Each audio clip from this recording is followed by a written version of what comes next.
Hi students, आज हम जानेंगे स्क्वायर एंड स्क्वायर रूट्स के बारे में, वर्ग और वर्गमूल के बारे में। वर्ग क्या होता है? किसी संख्या को उसी संख्या से गुना करने पर जो गुणनफल प्राप्त होता है उसे उस संख्या का वर्ग कहते हैं। अर्थात अगर हमें 2 का वर्ग निकालना हो तो इसके लिए क्या करेंगे? 2 को 2 से गुना करेंगे तो हमें 2 का वर्ग प्राप्त होगा। 3 का वर्ग निकालने के लिए क्या करेंगे? 3 को 3 से गुना करेंगे, 3 का वर्ग क्या प्राप्त होगा? 9। 2 गुना 2 को हम लिख सकते हैं 2 स्क्वायर, 3 गुना 3 को हम लिख सकते हैं 3 का स्क्वायर।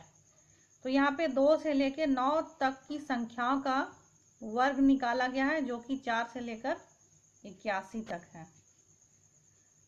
किसी भी संख्या के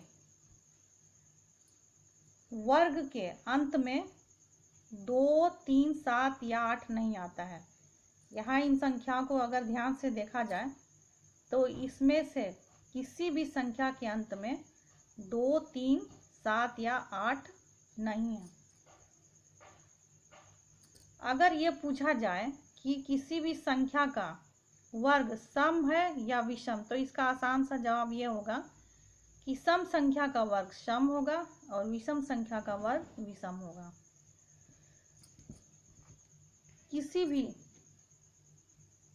कोई भी संख्या पूर्ण वर्ग है या नहीं जिसमें कि अंत में शून्य हो, तो हम इसे कैसे जानेंगे?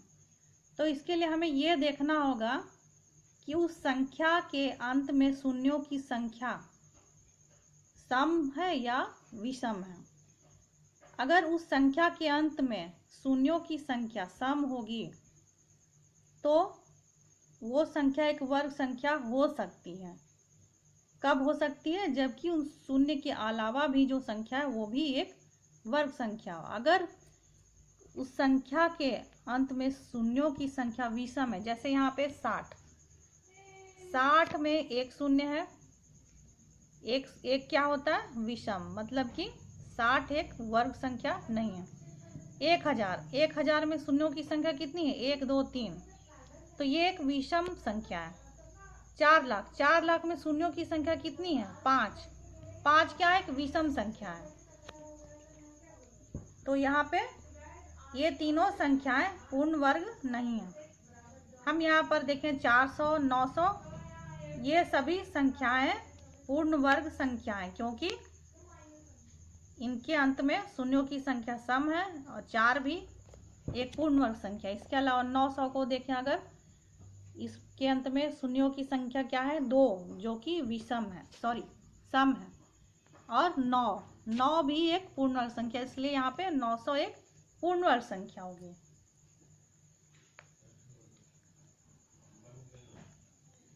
आइए कुछ प्रश्न देखें। किसी भी संख्या के वर्ग का इकाई का अंक कैसे ज्ञात करेंगे? यहाँ पर प्रश्न है 19 के वर्ग का इकाई अंक क्या होगा? तो किसी संख्या के वर्ग का इकाई अंक ज्ञात करने के लिए हम क्या करते हैं? उस संख्या के इकाई अंक को उसी से गुना करते हैं। जैसे 19 का इकाई का अंक क्या हो गया? 9, तो 9 को हम 9 से गुना करते हैं। 9 गुना 9 हो गया 81। 81 के इकाई के स्थान का अंक क्या है? 1, मतलब कि 19 के वर्ग का इकाई का अंक क्या होगा? 1 होगा। अगला प्रश्न देखते हैं। 1237 के वर्ग का इकाई अंक क्या होगा? तो 1237 का इकाई अंक क्या है? 7। इसके लास्ट में जो अंक है वही इकाई का अंक होता है।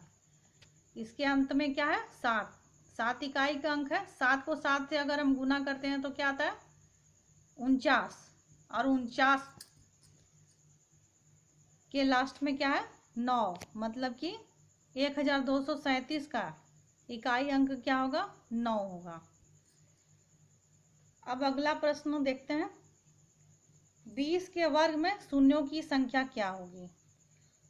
तो हम इसे बिना वर्ग निकाले कैसे बताएंगे कि 20 का वर्ग जो होगा उसमें शून्यों की संख्या क्या होगी? तो इसका सीधा समाधान यही है कि जितना शून्य है उसके वर्ग में शून्यों की संख्या उसके 2 गुनी होगी। मतलब कि अगर 1 शून्य है तो उसके वर्ग में शून्यों की संख्या कितनी होगी? 2। अगर संख्या में 2 शून्य है तो उसके वर्ग में शून्यों की संख्या कितनी होगी? 4। अगर 3 शून्य है तो उसके वर्ग में शून्यों की संख्या कितनी होगी?